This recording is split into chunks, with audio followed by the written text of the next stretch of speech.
शुरू अल्लाह का नाम लेकर जो बड़ा मेहरबान निहायत रहम वाला है। लोगों, अपने परवरदिगार से डरो कि क़यामत का जलजला एक हादिसा अजीम है।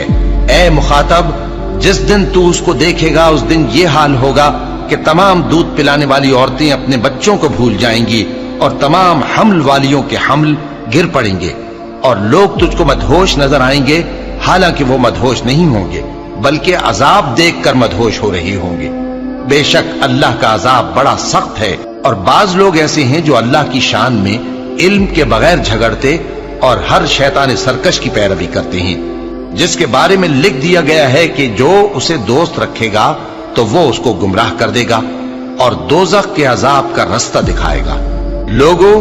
अगर तुमको मरने के बाद जी उठने में कुछ शक हो तो हमने तुमको पहली बार भी तो पैदा किया था, यानी इब्तिदा में मिट्टी से, फिर उससे नुतफा बनाकर, फिर उससे खून का लोथड़ा बनाकर, फिर उससे बोटी बनाकर जिसकी बनावट कामिल भी होती है और नाकिस भी, ताकि तुम पर अपनी खालिकियत जाहिर कर दें। और हम जिसको चाहते हैं एक मियाद मुकर्रर तक पेट में ठहराए रखते हैं,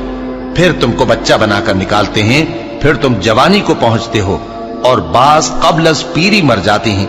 और बाज बुढ़ापे की निहायत खराब उम्र की तरफ लौटाए जाते हैं कि बहुत कुछ जानने के बाद बिल्कुल बेइल्म हो जाती हैं। और ऐ देखने वाले, तू देखता है कि एक वक्त में जमीन खुश्क पड़ी होती है, फिर जब हम उस पर मे बरसाते हैं तो वो शादाब हो जाती और उभरने लगती है और तरह तरह की बारौनक चीजें उगाती है। इन कुदरतों से जाहिर है कि अल्लाह ही कादिर मुतलक है जो बरहक है, और ये कि वो मुर्दों को जिंदा कर देता है, और ये कि वो हर चीज पर कुदरत रखता है, और ये कि क़यामत आने वाली है उसमें कुछ शक नहीं, और ये कि अल्लाह सब लोगों को जो कब्रों में हैं जिला उठाएगा